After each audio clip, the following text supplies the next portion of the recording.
Let's start off with a few interesting facts about DDoS attacks.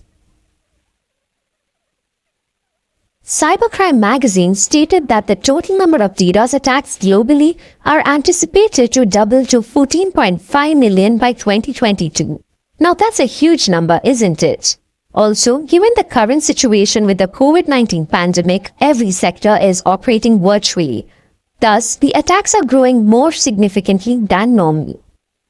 Do you know the financial brunt a DDoS attack causes? Once again, according to Cybercrime magazine, a denial of service or a DDoS attack could cost up to $120,000 for a small company or more than $2 million for a larger one. With financial loss, even reputation gets hampered. There are a few industries that are more susceptible to DDoS attacks, and according to the Cisco reports, the online gaming and the gambling industry are a prime target. Now let me talk about a few real-life DDoS attacks that have happened in the past. Our first example is the DDoS attacks faced by Dyn. Dyn is an internet performance management and web application security company that was acquired by Oracle in 2016. On October 21, 2016, Dyn faced a serious distributed denial of service attacks that targeted systems operated by DNS provider Dyn. The DDoS attack lasted roughly for a day, with spikes coming and going up to 1.5 terabits per second. Reports state that attack was carried out using a weapon called the Mirai botnet. About 10% to 20% of all the 500,000 or so known Mirai bots were involved, in addition to other devices. The findings revealed that Mirai was the primary source of malicious attack traffic. The attack affected a large number of users in North America and Europe. Several large businesses with high traffic like Amazon, Quora, Airbnb, HBO, The New York Times, Twitter, Visa, and CNN were affected. Our next example is Amazon Web Services, a subsidiary of Amazon which works on providing on-demand cloud computing platforms. In the month of February 2020, Amazon stated that AWS Shield observed and mitigated a 2.3 terabits per second DDoS attack. AWS Shield, a managed DDoS protection service that is responsible for safeguarding applications running on AWS, mitigated this attack. The attack was carried out using hijacked CLDAP web servers and caused 3 days of elevated threat for its AWS Shield staff. The DDoS attack had a peak volume traffic of 2.3 terabits per second, which is the largest ever recorded. Detailing the attack in its Q1 2020 threat report, Amazon said its AWS Shield service mitigated the largest DDoS attack ever recorded, stopping a 2.3 terabits per second attack in mid-February this year. Now that we have seen a few real-life DDoS attacks, let's move on to understanding what exactly a DDoS attack is.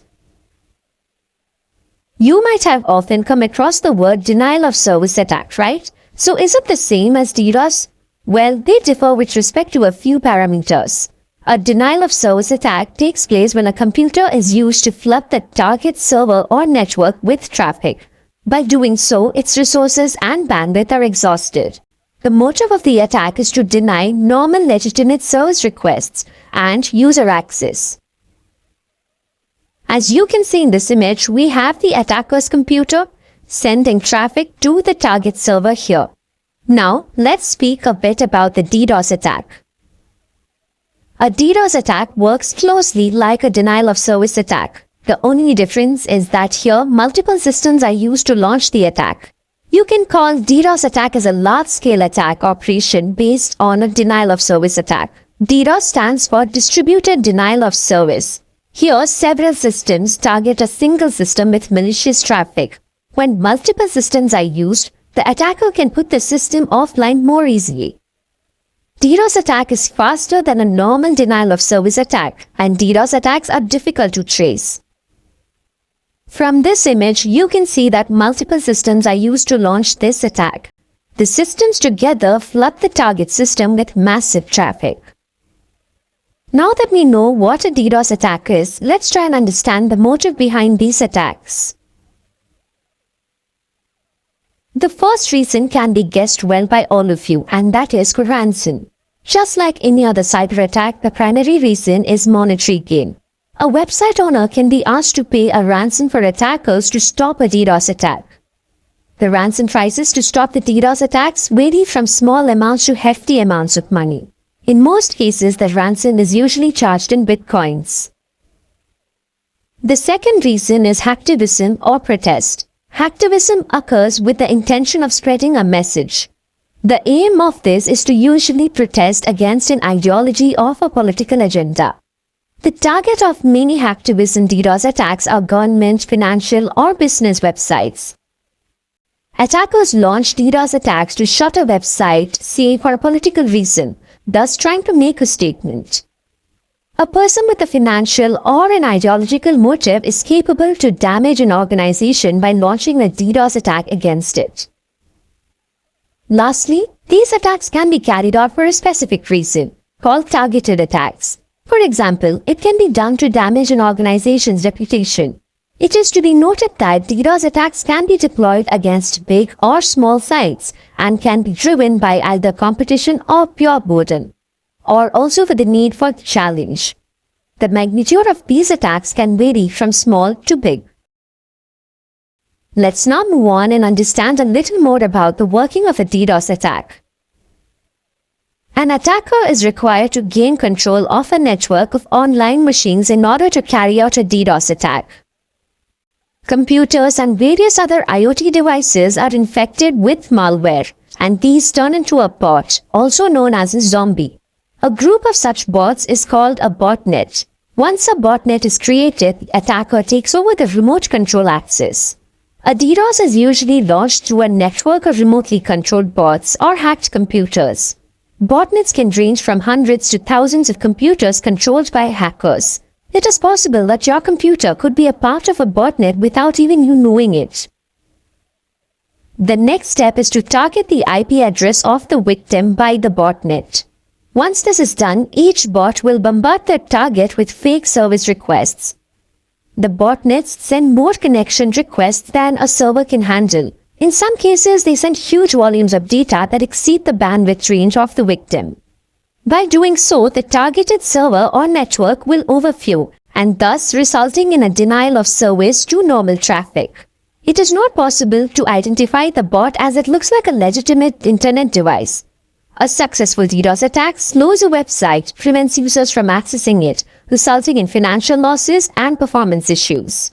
So now that you know how a DDoS attack is carried out, let's have a look at the types of DDoS attacks. Different DDoS attack vectors target the different components of a network connection. DDoS attacks can be divided into three types. They are volume-based attacks, protocol attacks, and application layer attacks. Let's have a look at each one of these attacks. First up, we have the volume-based DDoS attack. As the name suggests, this attack depends on the volume of the inbound traffic to the target. This attack aims at overloading the website's bandwidth or causes usage issues. It creates a congestion by consuming all the available bandwidth. Here, massive volumes of data are sent to the victim by using a form of an application or request from a botnet. It is very simple. The more the volume, the higher the success rate of the attack. The volume-based DDoS attacks include UDP floods, ping, that is ICMP floods, and other spoofed packet floods. Now let's have a look at an example of the volume-based attack, that is the ping ICMP flood attack. The Internet Control Message Protocol ICMP, which is utilized in a ping flood attack, is an internet layer protocol used by network devices to communicate. An ICMP flood attack, also known as ping flood attack, is one of the most common denial-of-service attacks. Here, the attacker overwhelms the target device with ICMP echo requests. Basically, ICMP echo request and echo reply messages are used to ping a network device to check the connection between the sender and the receiver. An ICMP request requires resources and bandwidth to process and reply to the requests. By flooding the target with request packets, the network is forced to respond with an equal number of reply packets, thus making it unserviceable to normal traffic. Attackers would usually spoof in a bogus IP address in order to mask the sending device. The next type of DDoS attack we will be discussing about is the protocol-based attack. When you learn networking, you will know that the internet is based totally on a set of protocols. Protocol attacks cause a service disruption by consuming intermediate communication equipment like firewalls and load balancers. DDoS attacks based on protocols exploit weaknesses in Layer 3 and Layer 4 protocol stacks. Protocol-based attacks exploit your network by sending either more packets than what your server can manage or more bandwidth than what your network ports can hold. This attack includes SYN floods, ping of death, and Smurf DDoS to name a few. Here, we will have a look at an example of the protocol-based attack, that is the SYN flood attack. Here, the attack exploits the TCP handshake. In a regular TCP/IP network transaction, there is a three-way handshake, namely the SYN, the acknowledgement, and the SYN acknowledgement. The SYN is a service request. The ACK, that is also known as the acknowledgement, is a response from the target, and the SYN acknowledgement is the original requester replying with something like a thanks in return. Whereas in the SYN flood attack, the SYN packets are created with fake IP addresses by the attackers. The target, as per the protocol, then sends an acknowledgement to the dummy address. Unfortunately, this dummy address never responds. This was carried out a number of times.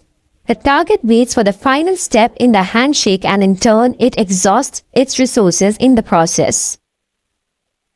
Next up, we have the application layer attack. The main motive of this attack is to bring down an online service or a website. These attacks are comparatively smaller but silent. Application layer attacks are also known as Layer 7 attacks, and it not only targets the application but also the network and its bandwidth. Application layer attacks include GET and POST floods, low and slow attacks, and more. Let's have a look at the famous HTTP flood attack as an example. HTTP flood is a type of distributed denial of service attack in which the attacker exploits legitimate-looking HTTP GET or POST requests to attack a web server or an application.